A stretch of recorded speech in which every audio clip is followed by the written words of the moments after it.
Kentucky. This is a team that really showed up in the SEC tournament, but throughout the regular season, it was a much different story. A less than stellar season for the Wildcats regular season-wise, which saw Auburn and Tennessee share the SEC conference title. The Wildcats finished in a three-way tie with Arkansas and Mizzou, but did manage to win the SEC tournament en route to a Sweet 16 appearance. So you mentioned Coach Cal, another second-ranked recruiting class for 2018. What are the keys, do you think, for this team next year to try to reclaim that SEC dominance we've become accustomed to? I think it's the same key with every team that he coaches there at Kentucky.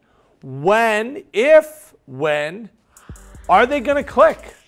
This past year's team did not click until March, and that's when they really started playing their best basketball. Some teams a little bit earlier in the tenure. Anthony Davis, Michael Kidd-Gilchrist, that was a team that clicked right away. John Wall, Boogie Cousins, that team took a little bit more time. Go back to Julius Randle's team. That was an 8-9 seed in the tournament. They make a run to the Final Four. So they were another team that took so long. So you're dealing with freshmen. So when is it all going to start to make sense? Because you're only going to have, 8-10 weeks to get ready for the season before the first game is played. So how fast can they pick up?